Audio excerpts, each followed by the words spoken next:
नमस्कार दोस्तों, मैं हूं Ruma Deshraj. Positive mindset services में आपका स्वागत है। दोस्तों, हमारी सफलता और असफलता के बीच में एक दीवार है, एक सेपरेटर है, उसका नाम बिलीफ है, यानी यकीन। दोस्तों, हमारे बिलीफ ही ये तय करते हैं कि हम लाइफ में सफल होंगे या असफल होंगे। तो आइए दोस्तों, बात करते हैं कि बिलीफ सिस्टम क्या होता है और ये हमारी लाइफ में किस तरह से इम्पोर्टेंट रोल प्ले करता है।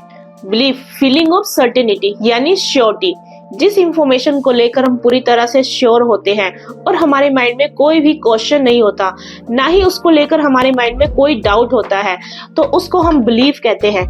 जैसे संडे के बाद मंडे आता है, सूरज पूरब से उगता है और ऐसी बहुत सारी इंफॉर्मेशन जिसको लेकर हमारे मन में कोई भी डाउट नहीं आता, उन सबको हम बिलीफ बोलते हैं। बिलीफ अपने बारे में भी हो सकते हैं, दूसरों के बारे में भी हो सकते हैं और ये बिलीफ कुछ चीजों को लेकर भी होते हैं। तो ये बिलीफ बनते कैसे हैं? जिस तरह से एक घर की छत को खड़ा करने के लिए 4 पिलर्स की जरूरत होती है, उसी तरह से हमारे जो बिलीफ बनते हैं उसके लिए भी हमें कुछ रेफरेंसेस, इंफॉर्मेशन, एविडेंस और हमारी इंटरप्रिटेशन की जरूरत होती है। और ये जो इंफॉर्मेशन है, ये रेफरेंसेस है, ये एविडेंस है, ये कहाँ से आते हैं? ये हमारे फैमिली, फ्रेंड्स, हमारे समाज, उनके रीति रिवाज, उनकी मान्यताएं और उनके रहने के तौर तरीकों से ही हमारे ये बिलीफ डेवलप होते हैं। फॉर एग्जाम्पल, हमें मंदिर में चप्पल लेके नहीं जाना चाहिए और किताबों को पैर नहीं लगाना चाहिए। ये तो है इस तरह के बिलीफ जो हमें अपने घर परिवार से मिलते हैं। और कुछ बिलीफ हमारे समाज से भी डेवलप होते हैं हमारे अंदर। जैसे कोई बच्चा स्कूल जाता है और वो पढ़ने में अच्छा नहीं है, जब भी वो टेस्ट देता है तो उसके मार्क्स कम आते हैं, तो उसका टीचर उसको नालायक बुलाना शुरू कर देता है। धीरे धीरे ये बात उसके पेरेंट्स तक पहुंच जाती है, फिर पेरेंट्स भी उसको नालायक नालायक कह के बुलाना शुरू कर देते हैं और ये बात उस बच्चे के जहन में बैठ जाती है कि वो तो नालायक है और लाइफ में वो कुछ भी नहीं कर सकता। इस तरह से उस बच्चे की ग्रोथ वहीं पे रुक जाती है और हमेशा के लिए उसका बिलीफ बन जाता है कि मैं नालायक हूँ और मैं कुछ नहीं कर सकता। और यही दूसरा एग्जांपल ले लेते हैं। आम आदमी जब बिजनेस करने की सोचता है तो वो अपने फैमिली और फ्रेंड्स के साथ डिस्कशन करता है। फैमिली और फ्रेंड्स से डिस्कशन करने के बाद उसे रिजल्ट ये मिलता है कि वो बिजनेस करने के बारे में सोचता भी नहीं है, क्योंकि उसके फैमिली और फ्रेंड्स ने दूसरे बिजनेसमैन जिन्होंने बिजनेस शुरू किया था उनको बहुत ज्यादा लॉस हो गया था, वो कर्जे में चले गए थे और वो डिप्रेशन में चले गए थे।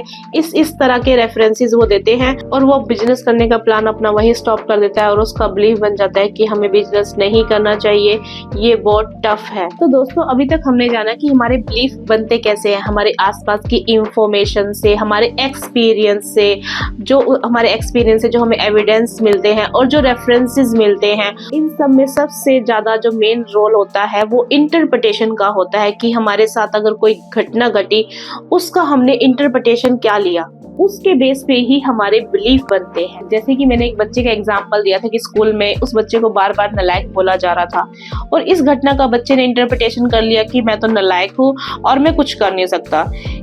इस वजह से वो आगे पढ़ाई नहीं कर पाया। अगर इसकी बजाय वो उस घटना का ये इंटरप्रिटेशन करता कि मेरे को बार बार नालायक बोला जा रहा है और इसको वो एक चैलेंज के रूप में लेता, तो वो एक अच्छा स्टूडेंट बन सकता था और लाइफ में बहुत कुछ कर सकता था। तो दोस्तों, हम अपनी लाइफ में घटना को नहीं बदल सकते, उस परिस्थिति को नहीं बदल सकते, लेकिन उसके लिए अपनी मनोस्थिति को बदलकर, अपने इंटरप्रिटेशन को बदलकर हम अपनी लाइफ में पॉजिटिव बिलीफ जरूर डेवलप कर सकते हैं और ऐसा ही हमें करना चाहिए। और इसके अलावा अपनी कैरियर, लव लाइफ, हेल्थ के बारे में जो भी आपने बिलीफ बनाए हैं, अपने आप से क्वेश्चन कीजिए, क्या वो बिलीफ आपको आगे धकेल रहे हैं या पीछे धकेल रहे हैं? अगर आंसर आपको मिल जाता है आगे धकेल रहे हैं, तो उन बिलीफ को एज इट इज रहने दीजिए। अगर आंसर आपको मिलता है कि वो पीछे धकेल रहे हैं, तो अपने नए बिलीफ डेवलप कीजिए। हम अपने बिलीफ को कैसे चेंज कर सकते हैं, ये बताने से पहले मैं आप सबसे जानना चाहती हूँ कि आपने लास्ट 1 ईयर से अपने इमोशंस को कहाँ इन्वेस्ट किया है? वेब सीरीज में, गर्लफ्रेंड बॉयफ्रेंड में या इंस्टाग्राम रील्स में? और अपने आप से पूछिए, इससे आपको क्या फायदा हुआ? और ज्यादातर लोगों को ना के बराबर या फिर शॉर्ट टाइम हैप्पीनेस फील हुई होगी, लेकिन लॉन्ग टाइम के लिए तो कोई आपके पास इससे रिलेटेड कोई हैप्पीनेस नहीं है। अगर इन्हीं इमोशन को हम अपने न्यू बिलीफ को बनाने में लगा दें, तो हमारे एक्शन की जो फोर्स होती है वो तेज हो जाती है, क्योंकि emotion is the force of life. Emotion ही है जो हमें एक्शन लेने पे मजबूर करते हैं तो अपने न्यू बिलीफ को बनाने के लिए अपने इमोशन का यूज कीजिए, उसमें बार बार रिपीटेशन लाइए और पॉजिटिव रेफरेंसेस लाइए, जैसे कि दशरथ मांझी, महात्मा गांधी, भगत सिंह और मलाला यूसुफजई।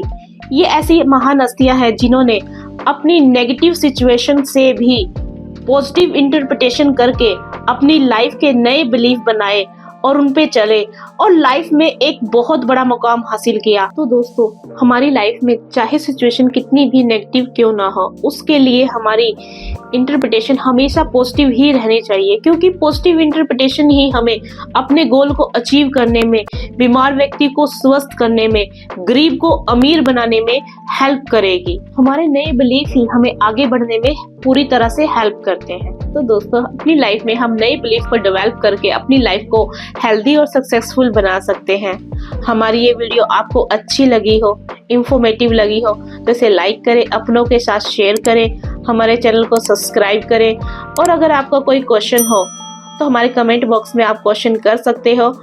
मिलते हैं नेक्स्ट वीडियो में, तब तक के लिए नमस्कार।